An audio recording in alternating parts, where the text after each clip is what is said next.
मैं ईशा की नमाज पढ़ के जब घर वापस आता, तुम बेड पर बैठी मेरा इंतजार करती। मैं तुम्हें देखकर मुस्कुरा देता और सलाम करता। फिर तुम्हारी आगोश में आकर बैठ जाता। कुछ बातों के बाद तुम्हारा हाथ चूमता, फिर तुम्हारे लम्स की खुशबू महसूस करता। तुम्हारी गोद में सर रख कर मेरी जान मैं लेट जाता। तुम मेरे बालों में से अपनी नाजुक उंगलियां गुजारती। सुकून और नशे में मदहोश तुम्हारा दूसरा हाथ चूमकर अपने कलेजे से लगाता। तुम हंसती और कहती, आप भी ना बस। मैं नाराज होकर आंखें बंद कर लेता और तुम चुपके से मेरी पेशानी चूमती। ऐसा लगता कि जैसे एक इबादत गुजार बंदे को हजारों साल की इबादत का सिला मिल गया। फिर हम दोनों जहां की बातें करते हैं। मैं नशे में डूबा हुआ गहरी नींद सो जाता।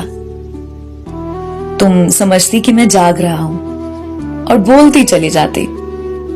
कभी हंस देती और कभी अपने लम्स की खुशबू मेरे चेहरे पर निछावर करती। फिर तुम हल्के से कहती, सो तो नहीं गए आप? लेकिन मैं जन्नत में पड़ा नशे में मदहोश गहरी नींद सो चुका होता। और फिर तुम नाराज हो जाती।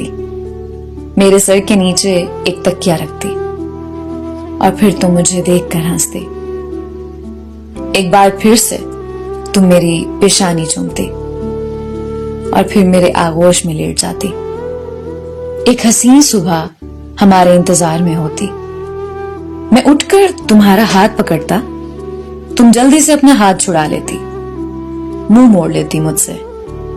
मेरी तो जैसे जान ही निकल जाती और मैं पूछता कि क्या हुआ भाई, मगर तुम्हारी तरफ से कोई जवाब ना आता।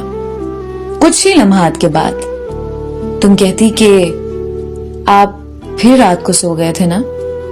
मुझे बहुत बुरा लगता, बहुत ज्यादा गुस्सा आता खुद पर।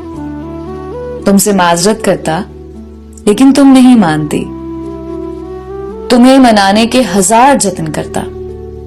कभी शायरी सुनाता और कभी तुम्हारी पसंद का गाना गुनगुनाता। फिर मेरी जान तुम हंस देती, तो जैसे कि एक खाक में जान आ जाती। अचानक तुम आंखों में आंसू भर लाती और मेरे सीने से लगकर रोने लगती और मुझसे कहती कि मुझे अच्छा नहीं लगता आपसे नाराज होना, लेकिन आप भी तो ख्याल किया करें ना।